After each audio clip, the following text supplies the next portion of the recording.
നമസ്കാരം. Raf talk ഫുട്ബോളിലേക്ക് എവർക്കും സ്വാഗതം. അങ്ങനെ സ്പെയിനിൻ്റെ ഈ വേൾഡ് കപ്പിനുള്ള സ്ക്വാഡ് പ്രഖ്യാപിച്ചിരിക്കുകയാണ്.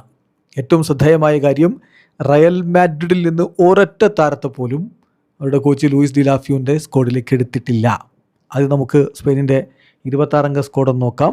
ഗോൾ കീപ്പർമാരായിട്ട് അത്ലറ്റിക്കിൻ്റെ ഉനായ് സിമോണ്, അതുപോലെ FC ബാഴ്സലോണയുടെ ജോയൻ ഗാർഷ്യ, ആഴ്സണലിൻ്റെ ഡേവിഡ് റയ എന്നിവരാണുള്ളത്.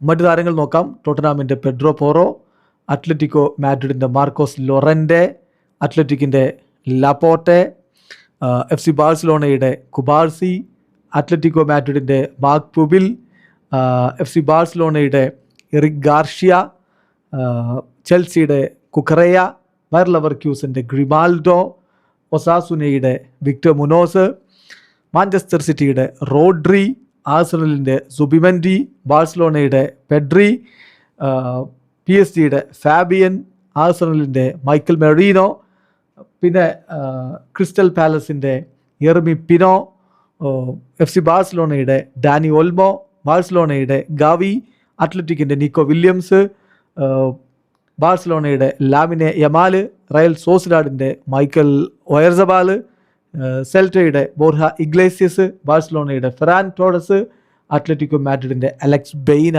എന്നിവരാണ് ഇപ്പോൾ സ്പെയിനിൻ്റെ സ്ക്വാഡിലുള്ളത്. റയലിൽ നിന്ന് ഡീൻ ഹ്യൂയിസൺ സ്ക്വാഡിലെത്തിയേക്കുമെന്ന സൂചനകളുണ്ടായിരുന്നു, പക്ഷേ അദ്ദേഹത്തെ ഒഴിവാക്കുന്നു. ഡാനി കർവാഹലിനെ ഒഴിവാക്കുന്നു. കർവാഹൽ ഒരു പക്ഷേ പുറത്തായേക്കുമെന്ന സൂചനകൾ നേരത്തെ വന്നിരുന്നു. ഇപ്പോഴാ ഡാനി കർവാഹലിനെയും ഒഴിവാക്കിയിരിക്കുന്നു. പിന്നെ ഹ്യൂയിസൺ ഇല്ല, ഗോൺസാലോ ഇല്ല, അൽവാരോ ഇല്ല, ഫ്രാനില്ല, കർവാഹലില്ല, ആരുമില്ല. റയൽ മാഡ്രിഡിൽ നിന്ന് ഒറ്റ താരവും പോലുമില്ലാതെ സ്പെയിൻ വേൾഡ് കപ്പിന് പോകുന്നു. വീഡിയോ അവസാനിക്കുന്ന ഫുട്ബോൾ ലോകത്തെ കൂടുതൽ വിശേഷങ്ങളുമായി റാഫ് ടോക്സ് എത്താം.